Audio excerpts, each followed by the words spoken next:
জীৱনৰ এক অতি কঠিন পথৰ আৰম্ভণি হৈছে বিবাহ। আচলতে বিয়াৰ আগতে মানুহৰ যিটো জীৱন থাকে, বিয়াৰ পিছত সেইটো জীৱন সলনি হয়। গতিকে প্ৰতিজন পুৰুষে বিয়াৰ পিছৰ সময়খিনিৰ প্ৰতি অলপ ভালদৰে মন দিব লাগে। কাৰণ এই পথত সাৱধানে খোজকাঢ়ি নগ'লে বহু সমস্যাৰ সৃষ্টি হ'ব পাৰে। সেইবাবে বিবাহিত জীৱনত সঠিক পথ গ্ৰহণ কৰি যোৱাটো ভাল। বিয়াৰ আগতে দুয়োজনৰ মাজত যদি কোনো বুজাবুজি নাই, তেনেলোকে বিয়াৰ পিছত বুজাবুজি গঢ়ি তুলিব লাগে। এই ক্ষেত্ৰত বিশেষজ্ঞসকলে কয় যে যদি আপুনি বিয়াৰ ঠিক পিছতে সুখৰ পৰিস্থিতিত নিজৰ বিবাহক ৰাখিব বিচাৰে, তেন্তে এই কেইটামান নিয়ম মানি চলক। ১ নম্বৰ, সঁচা কথা কওক। ইজনে সিজনক সঁচা কথা কৈ বহু সমস্যাৰ সমাধান কৰিব পাৰি। কাৰণ মিছাৰ ওপৰত ভিত্তি কৰি কোনো সম্পৰ্ক সঠিকভাৱে গঢ় লৈ নুঠে।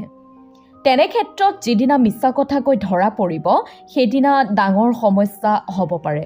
গতিকে এতিয়া কথাত মিছা কোৱাৰ অভ্যাস ত্যাগ কৰিব লাগিব। তেতিয়াহে সম্পৰ্কটো ভাল হ'ব। ২ নম্বৰ, এটা উপহাৰ দিয়ক। উপহাৰ ভাল নোপোৱা মানুহ কোন আছে? আৰু যদিও আছে, তেওঁলোক বিৰল মানুহ। এতিয়া আপুনিও আপোনাৰ সংগীক উপহাৰ দিব লাগিব। বৰ দামী উপহাৰ দিয়াটো প্ৰয়োজনীয় নহয়। তথাপিও যিমান পাৰে উপহাৰ দিয়ক। কিন্তু উপহাৰ দিওঁতে সংগীৰ পচন্দক অগ্ৰাধিকাৰ দিয়ক। তেতিয়াহে ভাল হ'ব।